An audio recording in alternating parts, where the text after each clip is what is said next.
It says, and as the lame man, which was healed, held Peter and John, and all the people ran together unto them in the porch, that is called Solomon's, greatly wondering. This is one of the porches of the temple, Solomon's was. Great wondering. What did Jesus do? Tell me about this man named Jesus. Tell me about this guy who just healed this other guy. Tell me about this man who was the provider of the healing for this lame man. Tell me about the man. That's why you have to testify, because when others see God doing something for you, curiosity will kill them.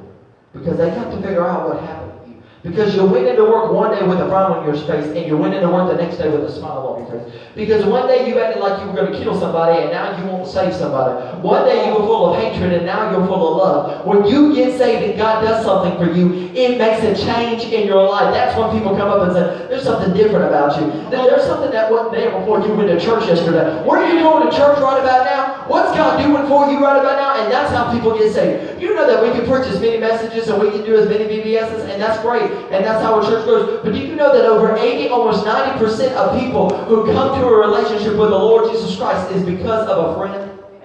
Because a friend invited them, because of a friend who told them about the love of Jesus Christ, because a friend led them to Jesus Christ. The pastor, myself, or the Keller. And we can only do so much. But when we all bind ourselves together and we begin to go out and reach the world, all of a sudden people will come at our Solomon's porch and just wonder, what in the world is God doing for you? My question this evening is this. There's 3 questions. And you fit in one of these categories. There's not a person under the sound of my voice where you don't fit in one of these categories. I'm sorry, but you fit in one of the categories. Don't say, well, none of those describe me, because one of them describes you. My first question is, are you the lame man on the scene? There's 3 people on the scene. There's the lame man.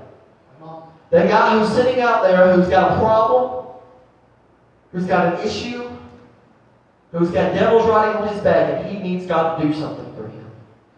The guy out there with a physical element, a person out there who needs God to move on their life, or they will never get any further. They'll not make it another day. They're struggling. Are you that type of lame man?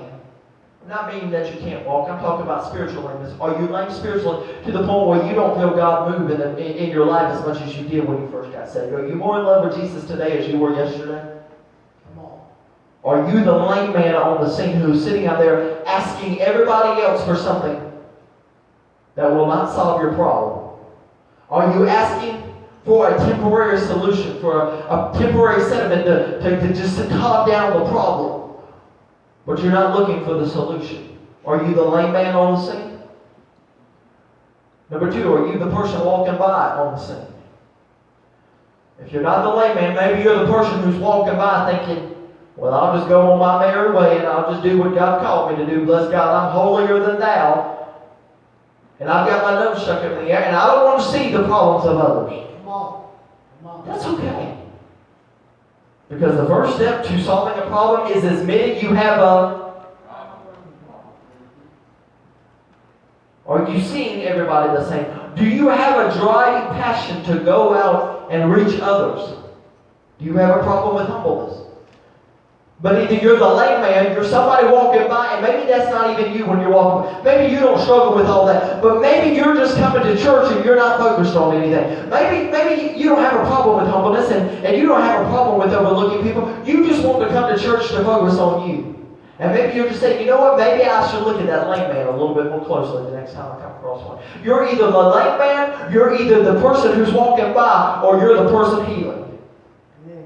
I'm not meaning you're holding healing crusades, okay? I'm not meaning you're the next Benny Hinn or something.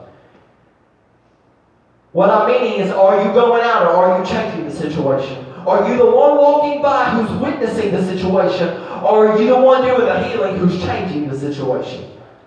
Either you are the situation, you're walking by the situation, or you're changing the situation. That's the only 3 options, right? You are the situation, you're witnessing the situation, or you're trying to be the part of the solution to the situation. Each one of us find ourselves in one of these categories. Sometimes, depending on the situation, we find ourselves in a different category. Because maybe sometimes I walk into church because I'm not focused on other people. And I'm not focusing on the needs of others. But the next day I'm walking in and I want to come in and I want to pray for people and I want to love on people. It can change by the minute. But my question to you, Sister White, if you'll come and play, is which category do you fit in? Do you need the healing? Are you walking by a person who needs the healing? Or are you the one who's going to say, I'm going to get right there with them and I'm going to pray until they get their healing? Because I haven't reached where I'm going, but I'm a lot farther than where I've been. So now I need to pour into somebody else's life. Each one of us are fit into one of these categories. My question to you tonight is, which category are you in? And do you want to get out of the category in which you're in? Because sure, we should all get to the category where we're the ones healing. But even when you're the one healing, you should constantly search for God more. You should constantly search for God's power. You should constantly seek for God's guidance more, and to pray more, and to study the Word more, and to get deeper and deeper and deeper. You never stop growing. You know, it bothers me when we give altar calls in the church and we say, those who want to go closer to God, come down the altar. People sit on the pews. And I don't mean this judgmentally, I mean this out of love, I really do. But then we want to raise our hand and worship. And I can't help but think in my mind, you want to go closer to God, but you don't want to get where God is. God's saying, if you come down and you take a step out of faith and you get in the altars, I'd like to do something, but you just sit in your pew the whole time. I never could understand that. Maybe that's just me. Maybe that's just my humanistic side of me. But I never could understand, if you've got a need that you need from God, your answer sometimes requires a step in faith. You see, because here's what happened with the lame man as I close this thing out. When the lame man stood up, he knew he was healed, but he was probably scared to death. He'd never taken a step in his life, right? That's where we first began. He never had taken a step in his life. He was probably scared to death. He didn't know how to walk.